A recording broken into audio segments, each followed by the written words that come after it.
सर्वात आधी मी आपलं सगळ्यांचं स्वागत करते। आज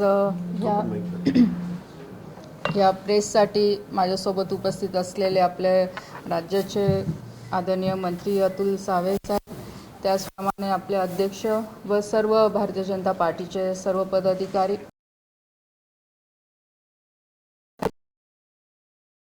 आपल्या देशाचं बजेट इथे आपल्या फायनान्स मिनिस्टर यांच्या माध्यमातून इथे सादर करण्यात आलं आणि पक्षाच्या आदेशाने सगळ्या मंत्री, खासदार असतील किंवा आमदार असतील, सगळ्यांना प्रत्येक जिल्ह्यामध्ये प्रेसच्या माध्यमातून बजेटमध्ये काय तरतूद करण्यात आलेली आहे येणाऱ्या पुढच्या वर्षासाठी किंवा पुढचं विजन जे आपलं विकसित भारतचं आहे त्या अनुषंगाने ही प्रेस आजची आपण आयोजित केलेली आहे।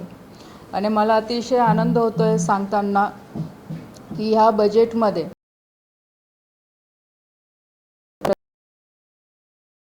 आहे आणि त्यांच्यासोबत देशातल्या प्रत्येक व्यक्तीचा आहे की 2047 मध्ये आपला भारत देश हा विकसित झाला पाहिजे आणि त्या अनुषंगाने ह्या बजेटमध्ये बऱ्याचशा गोष्टी ह्या म्हणजे पुढे भविष्यासाठी करण्यात येत आहे।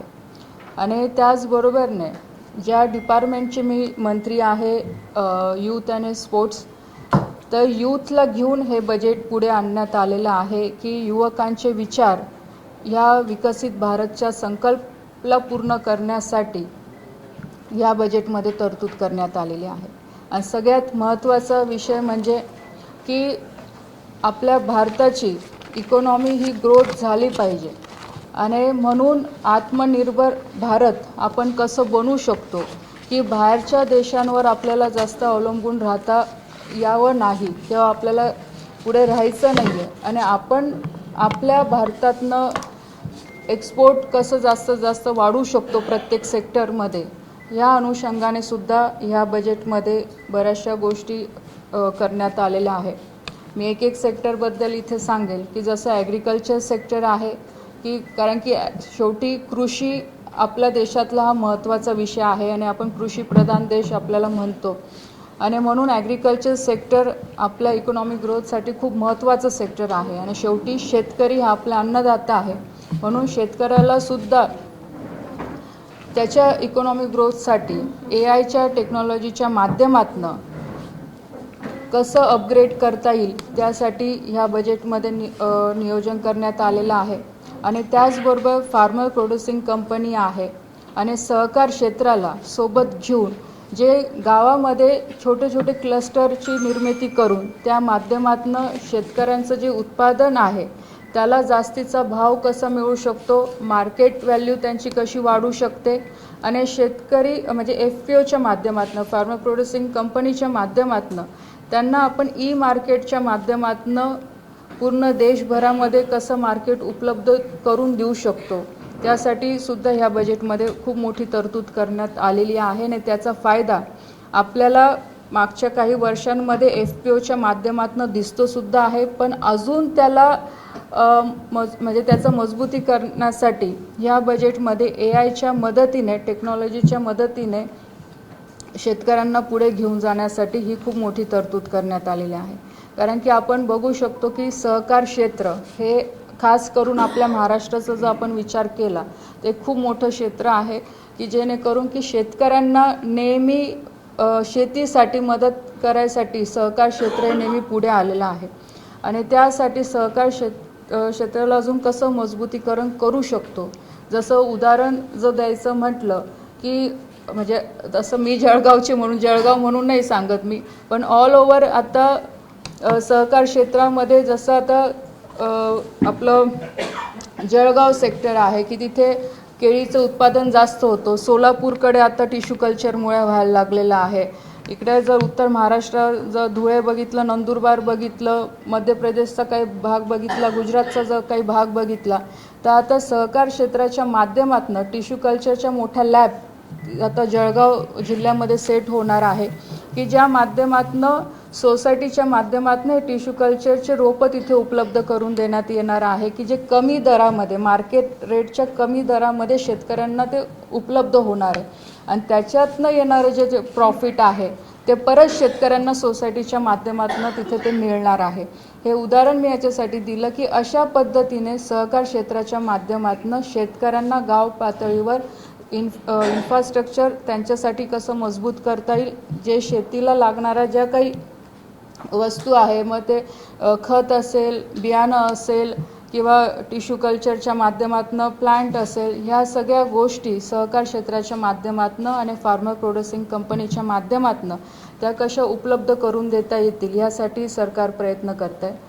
FPOच्या माध्यमातून सरकारच्या ज्या काही योजना आहे, जसं स्मार्ट योजना आहे की ज्या माध्यमातून गोडाऊन असेल किंवा कोल्ड स्टोरेज असेल, त्याच्यानंतर प्रोसेसिंग युनिट असेल, ह्यासाठी सुद्धा जवळपास 40 ते 45% अनुदान सरकार देत आहे की त्या माध्यमातून पण गावामध्ये FPOच्या माध्यमातून हे इन्फ्रास्ट्रक्चर उभं राहिलं पाहिजे की जेणेकरून शेतकऱ्यांचा माल तिथे स्टोअर होऊ शकतो आणि योग्य मार्केटमध्ये त्यांच्या भावाला त्यांच्या पिकांना भाव मिळाल्यानंतर हे ते बाहेर विकू शकतात. तर अशा पद्धतीच्या योजना FPOच्या माध्यमातून चालू आहे.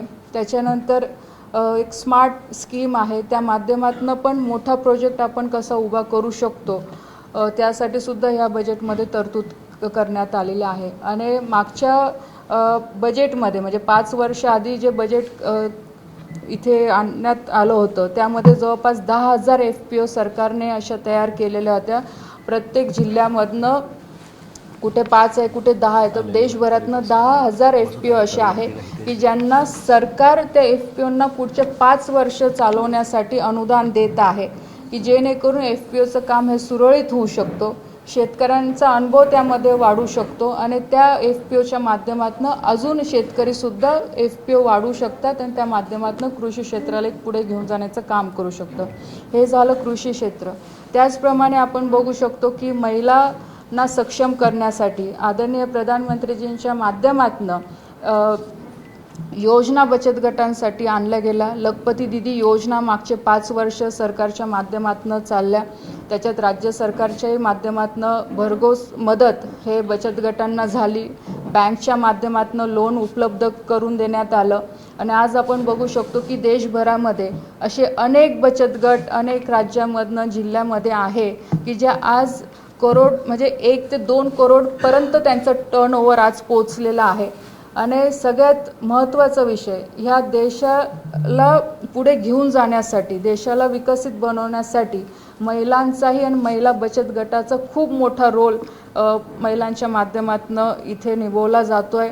आणि त्यासाठी आता सरकारने ह्या बजेटमध्ये तरतूद केलेली आहे की MSMEच्या माध्यमातून बचत गटांना आता जोडायचं की जेणेकरून आता एक म्हणजे त्यांच्या माध्यमातून MSMEच्या माध्यमातून उद्योग उभे राहतील. कारण की आज एक प्लॅटफॉर्म महिला बचत गटांसाठी चांगल्या पद्धतीचं तयार झालेलं आहे.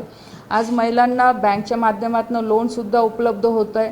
त्यांना मार्केटिंग कसं करायचं, उत्पादन कसं करायचं, कोणत्या फील्डमध्ये पुढे जायचं, ह्या सगळ्या गोष्टींचा आता अभ्यास महिला बचत गटांना खूप चांगल्या पद्धतीचा होऊन गेलेला आहे. आणि त्याच्यामुळे सगळ्या सेक्टरमध्ये म्हणजे घरगुती काही प्रोडक्ट्स असतील, क्राफ्ट असेल, खाद्यपदार्थ असतील, तर ह्या सगळ्या गोष्टींमध्ये आज महिला खूप चांगल्या पद्धतीने गाव पातळीवर सुद्धा काम करत आहे. म्हणून त्यांना आता ह्या बजेटच्या माध्यमातून MSME सोबत आता जोडलं जाणार आहे की जेणेकरून ग्रामीण भागामध्ये पण उद्योगाला एक चालना मिळेल की ज्या माध्यमातून महिला अजून चांगल्या पद्धतीने काम करू शकतात.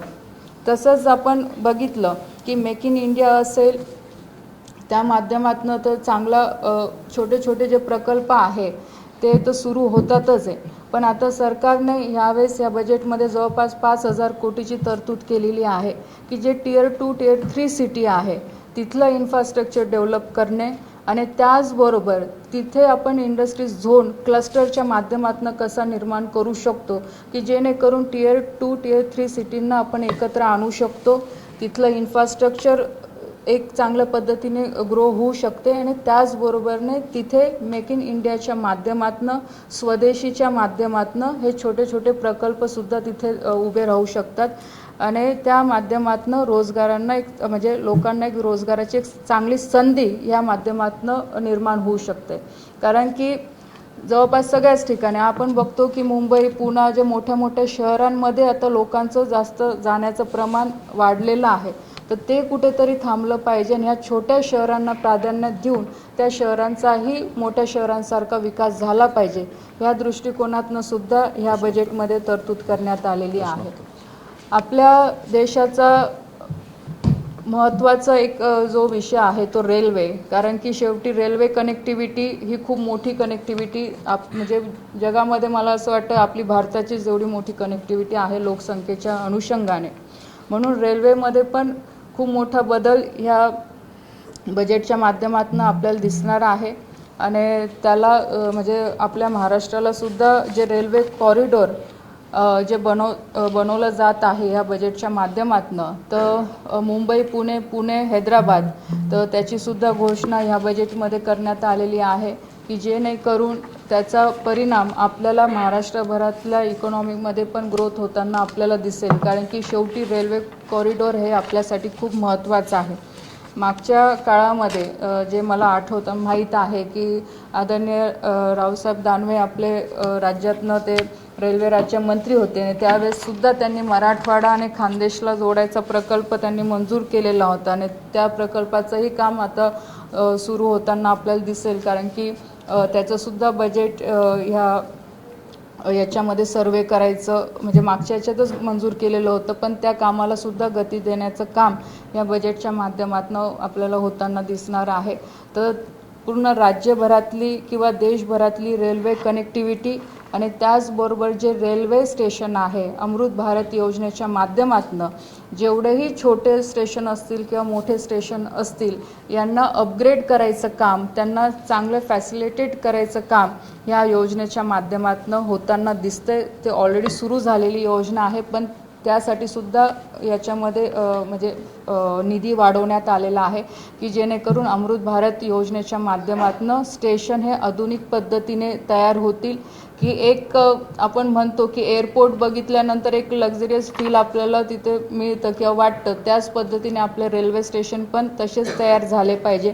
स्वच्छतेकडे खूप जास्त लक्ष मागच्या काळात दिलं गेलेलं आहे आणि ते भविष्यामध्ये पण ज्या मेक इन इंडिया ट्रेन आहे वंदे भारत ही आपल्या देशामध्ये बनणारी ट्रेन आहे आणि वंदे भारतचं अजून जास्त वंदे भारत ह्या ट्रेन कशा वाढू शकतात महाराष्ट्रभरामध्ये किंवा देशभरामध्ये आणि नवीन टेक्नॉलॉजीच्या माध्यमातून अजून रेल्वे फॅसिलिटी कशा आपण उपलब्ध करून देऊ शकतो त्यासाठी सुद्धा ह्या बजेटमध्ये तरतूद करून देण्यात आलेली आहे. जे सगळ्यांशी निगडीत एक सेक्टर आहे जे मेडिकल सेक्टर आहे, जे खूप महत्त्वाचा विषय आहे, प्रत्येकाच्या जीवनाशी निगडीत विषय आहे. तर देशभरामध्ये आदरणीय प्रधानमंत्रीजींच्या माध्यमातून मेडिकल कॉलेजेस वाढवले गेले, मेडिकल सीट्स वाढवल्या गेल्या.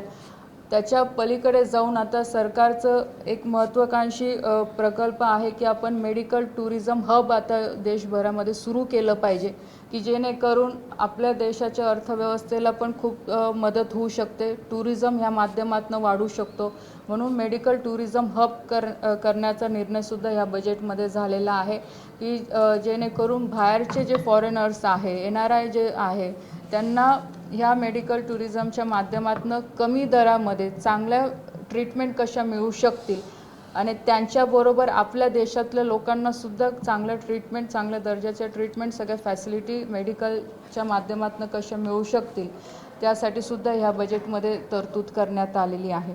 ज्या आपल्या हेरिटेज प्रॉपर्टीज आहे आपल्या देशभरामध्ये, जे आपले प्राचीन मंदिरं आहे आणि आपलं औरंगाबादमध्ये संभाजीनगर आपलं अजिंठा अरोरासाठी फेमस आहे, आपल्याला सगळ्यांना माहिती आहे, बरेचसे टुरिस्ट इथे येतात सुद्धा.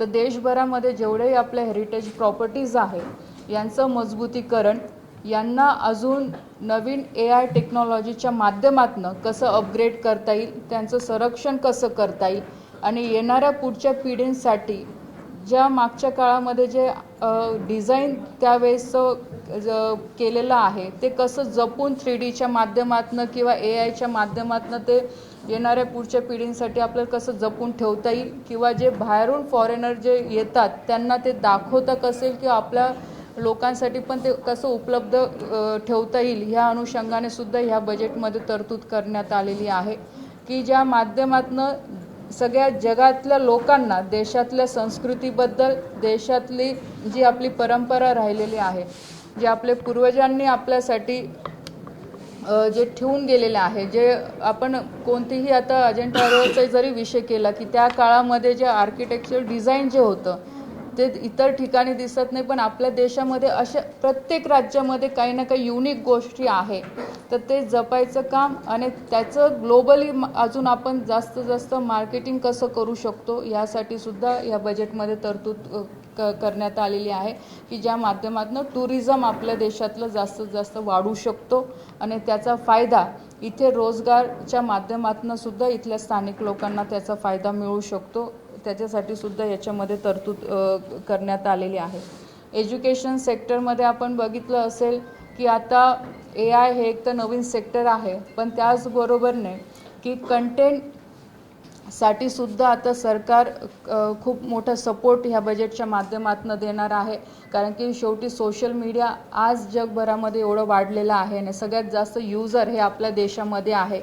कंटेंट क्रिएट करण्यासाठी आणि चांगल्या पद्धतीचं कंटेंट आणि त्या कंटेंट मध्ये आपल्या देशाचा इतिहास आपल्या देशाची संस्कृती ही आपल्या AIच्या माध्यमातून ती कशी जगासमोर घेऊन जाऊ शकतो आपण की जेणेकरून आपल्या देशाचं सुद्धा देशाबद्दलची माहिती जगभरासमोर जाऊ शकते. म्हणून कंटेंट क्रिएटिव्हिटीसाठी आता कॉलेजेसमध्ये सुद्धा सरकार मदत करणार आहे की तिथे कंटेंट क्रिएटिव्हिटीसाठी मोठ्या लॅब उभ्या राहिल्या पाहिजे की जेणेकरून परत तेच आहे की याच्यात रोजगाराची संधी अजून जास्त मिळू शकते कारण की आज आपण बघितलं की सोशल मीडियाच्या माध्यमातून बरेचसे लोक आता स्वतःचं चॅनल करून छोटे छोटे कंटेंट आता चांगले तयार करू लागलेले आहे त्यांना त्याच्यातनं फायदासुद्धा मिळतो आहे पण त्याला अजून चांगल्या आधुनिक पद्धतीने सरकारच्या माध्यमातून कशी मदत करता येईल आणि चांगल्या पद्धतीने ते कंटेंट कसं क्रिएट करता येईल यासाठी सुद्धा आता सरकार कॉलेजेसच्या माध्यमातून युवकांना यामध्ये मदत करणार आहे. प्रत्येक जिल्ह्यामध्ये एक लेडीज हॉस्टेलचं सुद्धा प्रावधान या बजेटमध्ये करण्यात आलेलं आहे की प्रत्येक जिल्ह्यामध्ये एज्युकेशन पर्पजसाठी किंवा जॉब पर्पजसाठी मुलींसाठी एक तिथे हॉस्टेलची निर्मिती झाली पाहिजे. तेच वर्किंग आणि परत एज्युकेशन तर त्यासाठी सुद्धा ह्या बजेटमध्ये तरतूद करण्यात आलेली आहे. आणि सेमीकंडक्टर सेक्टर पण एक मोठं सेक्टर आता वाढताना आपल्याला दिसतंय कारण की आज प्रत्येक गोष्टीमध्ये चिपची गरज आहे आणि ते मार्केट आपल्या देशासाठी खूप मोठं मार्केट आहे की जे आज आपण दुसऱ्या म्हणजे चायनावर आज आपण अवलंबून आहे म्हणून ते मार्केट आपल्या इंडियामध्ये आपल्याला कसं सेट करता येईल यासाठी सुद्धा सेमीकंडक्टरसाठी सुद्धा आणि जी आपली यूथ आहे त्यांच्या विचारांच्या कारण की सेमीकंडक्टरचा हा विचार हा युवकांच्या माध्यमातून झालेला आहे तर त्याचं अजून आपल्याला प्रचार प्रसिद्धी आणि त्याचं मजबूतीकरण कसं करता येईल त्यासाठी सेमीकंडक्टर सेक्टरसाठी पण जवळपास 40,000 कोटीची तरतूद इथे करण्यात आलेली आहे. आणि त्याचबरोबर तुम्ही हे पण सुद्धा ऐकलं असेल की कंटेनर कारण की आता वॉटरवेज आपण देशामध्ये वाढवतोय तर कंटेनरची निर्मितीसुद्धा आपल्या इथे देशभरामध्ये कशी वाढवता येईल यासाठी सुद्धा ह्या बजेटमध्ये तरतूद करण्यात आलेली आहे की जेणेकरून सेमीकंडक्टर सेक्टर आणि प्लस हे कंटेनर हे दोन विषय आपल्यासाठी खूप महत्त्वाचे आहे कारण की परत तेच विषय आहे की याच्या माध्यमातून पण रोजगाराची एक मोठी संधी निर्माण होऊ शकते आणि ती आपल्याला होताना दिसणार आहे भविष्यामध्ये. आणि शेवटचा मुद्दा जो माझ्याच डिपार्टमेंटशी निगडीत आहे की स्पोर्ट्स सेक्टर की खेलो इंडिया मिशनची सुद्धा याच्यामध्ये अनाऊन्समेंट झालेली आहे. आपल्या सगळ्यांना माहिती आहे की आदरणीय प्रधानमंत्रीजींच्या माध्यमातून 2019ला खेलो इंडियाची सुरुवात झाली आणि त्या माध्यमातून संपूर्ण देशभरामध्ये स्पोर्ट्स ॲक्टिव्हिटी ह्या प्रमोट होण्याची सुरुवात झाली. खेलो इंडिया हे देशभरामध्ये गाव पातळीपर्यंत पोहोचवण्याचं काम आदरणीय प्रधानमंत्रीजींनी केलेलं आहे आणि याचा परिणाम खूप चांगला बघायला मिळाला की जे लोकांची अपेक्षा आहे किंवा लोकसंख्येच्या मानाने जे स्पोर्ट्स सेक्टरमध्ये आपल्याला अजून काम करायची गरज आहे किंवा अजून आपले ग्रासरूटचे जे ॲथलीट्स आहे किंवा जे टॅलेंट आहे त्यांना एक चांगलं प्लॅटफॉर्म उपलब्ध करून देण्यासाठी आता खेलो इंडिया मिशन योजनासुद्धा सुरू करण्यात आलेली आहे की ज्यामध्ये स्पोर्ट्स सायन्स सेक्टर याला पुढे घेऊन जाण्यासाठी प्रत्येक राज्याच्या माध्यमातून प्रत्येक राज्याच्या सरकारसोबत बोलून याचं मजबूतीकरण कसं होईल यासाठी प्रयत्न होणार आहे. कारण की स्पोर्ट्स सायन्स सेक्टर हे एक नवीन सेक्टर आहे की जे गेल्या अनेक वर्षापासनं बऱ्याचशा देशांमध्ये ॲथलीट्सच्या इम्प्रूव्हमेंटसाठी वापरली जात आहे. आपल्या देशामध्ये पण जे साईचे इन्स्टिट्यूट आहे, ते स्पोर्ट ऑथॉरिटी ऑफ इंडिया त्याचे इन्स्टिट्यूट आहे, तिथेसुद्धा स्पोर्ट्स सायन्स हे वापरलं जातं आहे. पण त्याबद्दल अजून ग्राउंड लेवलपर्यंत अवेअरनेस लोकांमध्ये कसा पोहोचेल आणि लहान वयापासून स्पोर्ट्स सायन्सच्या मदतीने आपण ॲथलीट्सला कसे ट्रेन करू शकतो म्हणून राज्य सरकारसोबत मिळून जिल्ह्यामध्ये स्पोर्ट्स सायन्स सेंटर हे कसे उभे राहतील यासाठी या बजेटच्या माध्यमातून प्रयत्न होणार आहे की जेणेकरून ग्रासरूटचं जे टॅलेंट आहे आपलं स्पोर्ट्समधलं त्यांना एक चांगला प्लॅटफॉर्म या माध्यमातून उपलब्ध होऊ शकतो. दुसरी महत्त्वाची गोष्ट की जे कोचेस आहे यांचं अपग्रेडेशन करायसाठी त्याच्यासाठी सुद्धा ट्रेनिंग इन्स्टिट्यूट आता ओपन म्हणजे साईचे तर आहेच पण ते सुद्धा राज्य सरकारसोबत मिळून अजून आपल्या कोचेसला इंटरनॅशनल स्टँडर्डप्रमाणे आपण कसं ट्रेन करू शकतो की जेणेकरून ॲथलीटच्या परफॉर्मन्समध्ये आपल्याला अजून चांगली सुधारणा दिसेल आणि त्याचा फायदा आपल्याला मेडल आणण्यासाठी सुद्धा होऊ शकतो. कारण की 2036 आपण ऑलिम्पिक बीट जे करणार आहे त्यासाठी खूप महत्त्वाचं राहणार आहे की स्पोर्ट्सबद्दल लोकांमध्ये अवेअरनेस आणणं आणि त्याचबरोबरने त्याच पद्धतीने सगळ्या खेळांमध्ये आपले ॲथलीट्स त्या लेवलपर्यंत तयार होणं हे अत्यंत गरजेचं आहे. म्हणून कोचेसचं ट्रेनिंग असेल, आपलं स्पोर्ट्स सायन्स असेल आणि त्याचबरोबर की स्पोर्ट्समध्ये स्पोर्ट्स गुड मॅन्युफॅक्चरसाठी सुद्धा आता गव्हर्मेंट सपोर्ट करणार आहे सबसिडीच्या माध्यमातून. कारण की हे एक महत्त्वाचं सेक्टर आहे की आज आपण सगळ्या गोष्टी बाहेरून आणतो, इम्पोर्ट करतो आहे स्पोर्ट्स इक्विपमेंट आणि बरेचसे इक्विपमेंट बऱ्याचशा खेळांचे असे आहे की ते खूप कॉस्टली येतात. त्यामुळे बरेचसे ॲथलीट्स एका लेवलपर्यंत जाऊन ते थांबून जातात, ते पुढे प्रॅक्टिस करत नाही कारण की फायनान्शियली तसा सपोर्ट नसतो किंवा ते फिजिबल त्यांच्यासाठी नसतं. म्हणून आता सरकारने हे सुद्धा ठरवलेलं आहे की स्पोर्ट्स गुड मॅन्युफॅक्चरमध्ये कंपनीजला मदत करायची की जेणेकरून इथे आपल्या देशामध्ये इक्विपमेंट तयार होतील, त्या स्टँडर्ड इंटरनॅशनल स्टँडर्डचे होतील, जे कमी दरामध्ये आपल्या ॲथलीट्सला इथे उपलब्ध होतील की जेणेकरून चांगलं एक आपल्या सगळ्या युवकांना आणि ॲथलीट्सला एक चांगला सपोर्ट ह्या माध्यमातून मिळेल आणि अजून आपण एक्सपोर्ट पण बाहेर करू शकू. आणि एक परत तेच आहे की इथे पण जॉब क्रिएट म्हणजे एक निर्मितीचं एक मोठी संधी ह्या माध्यमातून सुद्धा दिसणार आहे. आणि सगळ्यात महत्त्वाचा विषय म्हणजे की जे मी सुद्धा मंत्री म्हणून स्पोर्ट्स सेक्टरकडे जे बघते आहे की स्पोर्ट्स सेक्टर येणाऱ्या पुढच्या 10 ते 15 वर्षामध्ये एक ग्रोईंग सेक्टर आहे की ज्यामध्ये जॉब ऑपॉर्च्युनिटी पण खूप मोठ्या प्रमाणामध्ये आहे. जसं मी स्पोर्ट्स सायन्स सांगितलं की त्याच्यामध्ये न्यूट्रिशन आहे की आज डाएटसाठी प्रत्येक ॲथलीटचा डाएटसुद्धा महत्त्वाचा असतो, ते मॉनिटर करण्यासाठी आपल्याला एक न्यूट्रिशनिस्ट लागणारच आहे, तर त्यामध्ये जॉबची संधी आहे. स्पोर्ट्स मॅनेजमेंटसाठी तिथे संधी आहे. कोचेससाठी आता खूप मोठी संधी उपलब्ध होणार आहे. फिजिओथेरपिस्टसाठी आता खूप मोठी संधी तिथे निर्माण होणार आहे.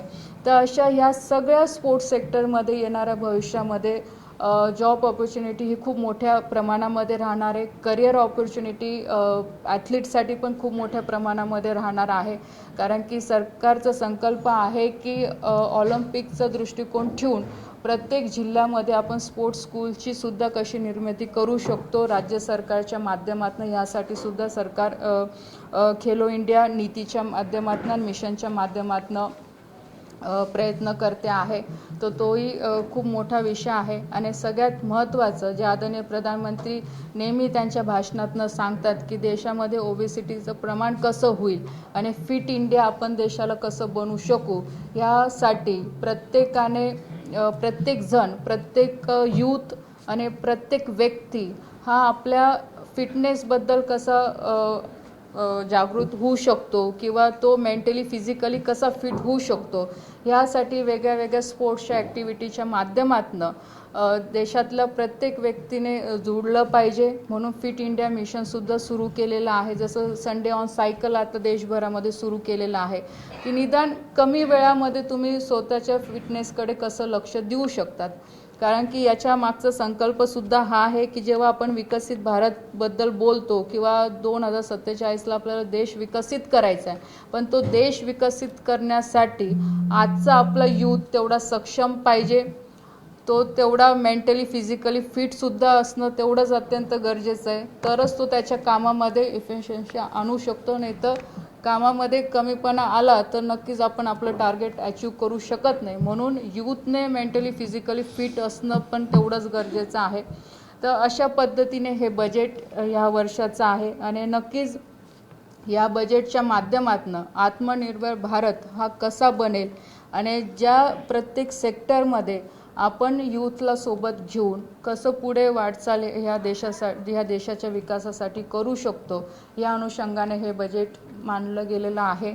आणि तुमचे काही प्रश्न असतील तर तुम्ही विचारू शकतात.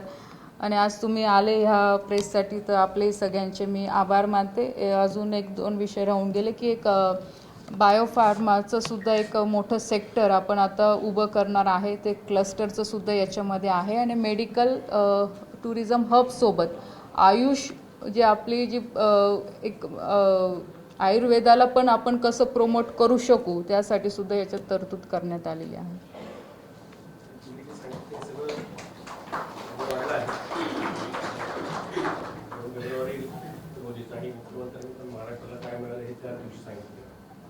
आम्हाला अशी अपेक्षा होती की बजेटमध्ये सिटी इकॉनॉमिक रिझर्व म्हणून जो नवीन बिझनेस चालला यावेळेस त्याचा राज्यातला किंवा मराठवाड्यातल्या किंवा उत्तर महाराष्ट्रातल्या किती जिल्ह्यांना फायदा होईल? कशातला? Sorry sir.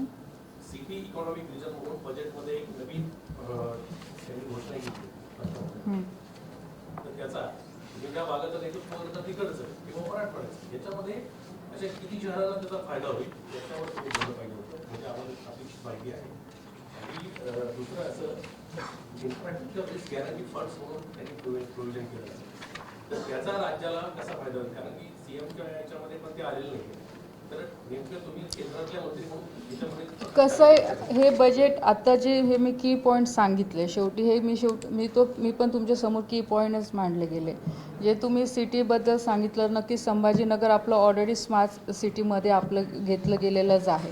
आणि त्या मी तेच सांगते की त्याला अनुषंगाने जे काही इन्फ्रास्ट्रक्चरसाठी जी काही मदत लागणार आहे तर नक्कीच केंद्र सरकारच्या माध्यमातून पूर्ण सपोर्ट केला जाणार आहे. आता शेवटी बजेट हे एक म्हणजे आता मला ते तसं नाही बोलता येणार की एक बजेट ह्या जे मेन कीज आहे, आता त्याचं बायफर्गेशन पॉईंट टू पॉईंट आता येणाऱ्या या पुढच्या दिवसांमध्ये ते तयार होईल. एक आता की पॉईंट ह्या बजेटचे झालेले आहे. आणि संभाजीनगर असेल, जसं मी क्लस्टरबद्दल बोलले की टियर 2 टियर 3 सिटी आहे की ज्यासाठी जवळपास 5,000 कोटीची तरतूद सरकारच्या माध्यमातून करण्यात आलेली आहे. तर नक्कीच उत्तर महाराष्ट्रामध्ये आता जळगाव असेल, जसं धुळे असेल, जे जवळ शहर आहे म्हणजे जिल्हे आहेत, त्यांना अनुषंगाने ह्या बजेटमध्ये सुद्धा तरतूद करण्यात आलेली आहे.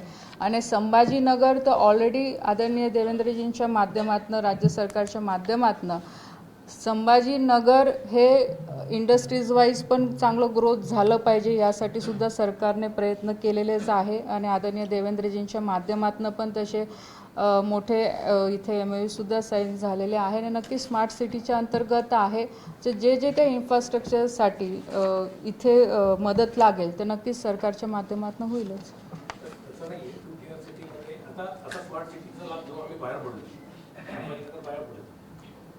तर एक त्याच्यामध्ये असं फोकसिंग होतं, त्यावेळी असे ताशेरे उठले होते गेल्या वेळेस की ज्या ज्या राज्यातल्या शहरांना स्मार्ट सिटीमधनं निधी दिलेला आहे त्या शहरांचं आउटपुट पाहिजे तेवढं मिळालेलं आहे. त्याच्यात संभाजीनगरचं देखील आलं. त्यामुळे 2 टियरचा जो त्यांचं कॉर्पोरेशन होतं ते बंद करून त्यांनी आता हे नव्याने प्रोव्हिजन केली. तर मला असं म्हणायचं आहे की आता तुम्ही आताच म्हणालात की आणखी स्मार्ट सिटीजला एक फंडिंग वगैरे द्यायचा विषय, स्मार्ट सिटीजला आता पैसे मिळणार नाही, आता देणार नाही नाही, जे तुम्ही गॅपचं जे म्हणताय ना, की जे आता जे ह्या बजेटमध्ये तरतूद करण्यात आलेली आहे, तर त्याच्यात हे प्रोव्हिजन केलेलं आहे की ज्या, कारण की शेवटी आता एक्झॅक्टली आता इथलं मॅपिंग कसं आहे ते मी आता एक्झॅक्टली सांगू नाही शकत, कारण टेक्निकली मला ते सांगता नाही येणार इथे. पण ज्या ज्या गोष्टीसाठी इथे मदत लागणार आहे, सरकार त्याला सपोर्ट करणारच आहे आणि ते पण राज्य सरकारच्या मदतीनेच इथे होणार आहे.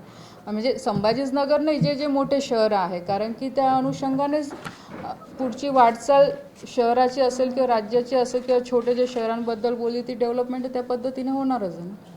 केमिकल पार्क सांगितले त्यातलं एक तरी महाराष्ट्रात येईल ना, जर सगळ्या मी आता तेच बोलते आहे. त्यासाठी काम करावं लागेल तुम्हाला सगळ्यांना. नाही नाही, ऑफकोर्स काम करावं लागेल. ते आता केमिकल पार्कबद्दल बोललेलं आहे, पण ते कुठे होणार आहे, काय होणार आहे हे तर आता लगेच डिक्लेअर नाही केलेलं आहे. आता जसं मेडिकल हब होणार आहे ते आता लगेच डिक्लेअर केलेलं नाही, कारण की शेवटी राज्याचं पण तेवढाच महत्त्वाचा रोल याच्यामध्ये येतो. जसं मी आता स्पोर्ट्स स्कूलबद्दल बोलले, हे केंद्र सरकारने ठरवलं की करायचं आहे, पण त्याच्यामध्ये राज्याचं पण तर तेवढाच महत्त्वाचा भाग येतो ना, की आता राज्य सरकारही त्याला आता प्लॅन करेल. त्यांच्या बजेटमध्ये आता येणाऱ्या बजेटमध्ये त्यांचं प्लॅन होईल, कारण की केंद्राचं बजेट बाहेर आल्यानंतर मग प्रत्येक राज्य आपल्या आपल्या अनुषंगाने तयारीला लागतं की बाबा आम्ही काय करू शकतो, किती फंड आम्ही देऊ शकतो, आणि त्या हिशोबाने तिथे तयारी होईलच. केंद्रातल्या मंत्री म्हणून मग या बजेटमध्ये काय असं प्रोव्हिजन व्हायला पाहिजे होतं, तर ते होऊ शकलं नाही असं तुम्हाला वाटतं? बघा, मी जसं आधी सांगितलं तुम्हाला की प्रत्येकाला, मी असेल किंवा कोणी आमदार असेल, खासदार असेल किंवा कोणी मंत्री असेल, प्रत्येकाला वाटतं की आपल्या आपल्या जिल्ह्यामध्ये किंवा आपल्या मतदारसंघामध्ये आपल्या राज्यामध्ये प्रोव्हिजन झालीच पाहिजे. पण बजेट हे यावेळेसचं की एक स्थिरता असणं अत्यंत गरजेचं आहे, कारण की शेवटी जेव्हा आपण आत्मनिर्भरचा अजेंडा घेऊन चाललो, विकसित भारताचा अजेंडा घेऊन चाललेलो आहे, आज जर बाहेरची परिस्थिती तुम्ही बघितली असेल, जर पूर्ण ग्लोबली परिस्थिती बघितली, त्यातल्या त्यात आज आपली देशातली इकॉनॉमी ही स्टेबल आहे आणि जे इन्फ्रास्ट्रक्चर आज आपलं आहे ते स्टेबल व्यवस्थित ठेवून त्याची ग्रोथ आपल्याला कसं करता येईल हे महत्त्वाचं आहे. प्रत्येक राज्याचं याच्यामध्ये काही ना काही इनिशिएटिव्ह राहणारच आहे. आणि आज जर महाराष्ट्राची आपण परिस्थिती बघितली तर आदरणीय देवेंद्रजींच्या नेतृत्वामध्ये अतिशय चांगल्या पद्धतीचं काम आपल्या राज्याचं सुरू आहे, ग्रोथसाठी सुद्धा सुरू आहे. पण शेवटी केंद्राचं, जसं मी आधी पण बोलले की बजेट आल्यानंतर राज्य सरकारचाही तेवढाच महत्त्वाचा रोल असतो. हे बजेट सादर झाल्यानंतर राज्य पण आपल्या आपल्या पद्धतीने तिथं प्रस्ताव मांडतो, कारण की शेवटी फंड अलॉट होताना केंद्र आणि राज्य हे दोघं मिळून कोणता पण प्रकल्प राज्यामध्ये पूर्ण होत असतो. रेल्वे स्थानक नूतनीकरणाचा प्रस्ताव म्हणजे त्याच्यासाठी वाढीव निधी देणार आहे असं म्हटलं होतं. तर ऑलरेडी ज्यांचं काम सुरू आहे त्यांना वाढीव मिळणार की नवीन काय? अमृत भारत योजनेमध्ये ऑलरेडी स्टेशन घेतले गेलेले, फर्स्ट फेज तयार झालेला आहे. आता दुसरा तिसरा ते पण स्टेप बाय स्टेप आता अमृत भारत योजना ही सुरू आहे, जिथे डेव्हलपमेंट ऑलरेडी, कारण की जेव्हा प्रपोजल DPR तयार झाले ते पूर्ण डेव्हलपमेंटच्याच अनुषंगाने तिथे तयार झालेलं आहे. जे फर्स्ट फेजमध्ये झालेले असतील आता ते दुसऱ्या फेजला मिळतील, कारण स्टेप बाय स्टेपच मिळतील ना ते. भाजपला सर्व रोजगार निर्माण केले की नाही असं विरोधकांनी प्रश्न उपस्थित केला होता.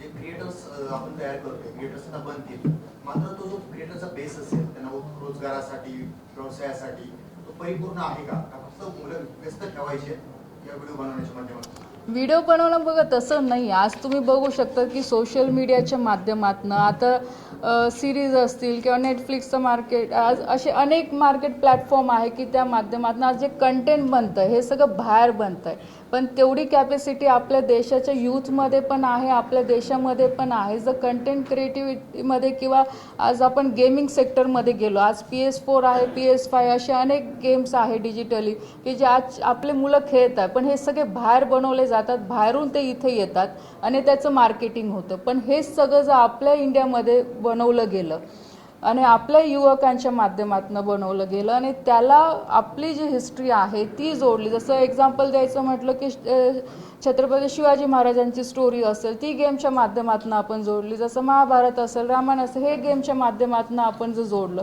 तर याची प्रसिद्धी जगभरामध्ये पण होईल आणि त्याचबरोबर आपल्या इथल्या मुलांना सुद्धा ह्याबद्दल माहिती होईल. कारण की शेवटी इतिहासासोबतच विकास आहे, त्याशिवाय तर विकास नाहीच आहे. म्हणून ह्या अशा पद्धतीच्या गोष्टी करणं अत्यंत गरजेचं आहे.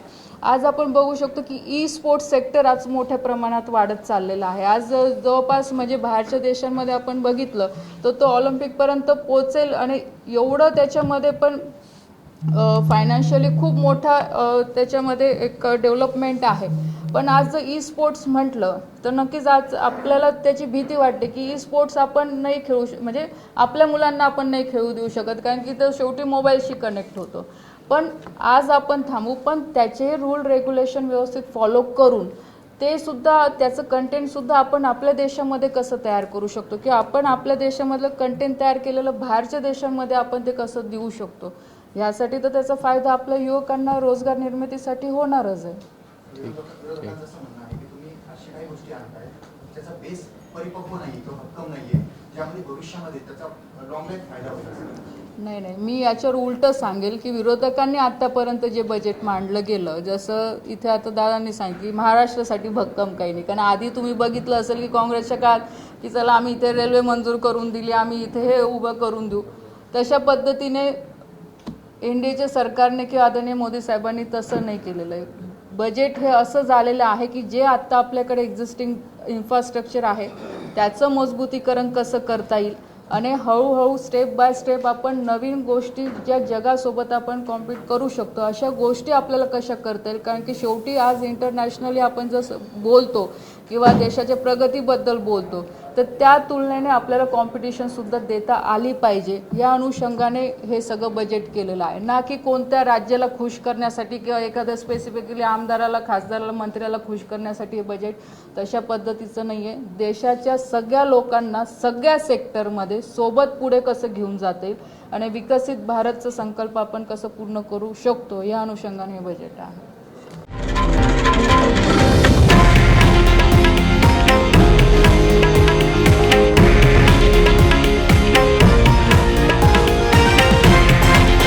हे आहे देशातील नंबर 1 न्यूज नेटवर्क आणि आपण पाहत आहात TV9 मराठी, एकमेव.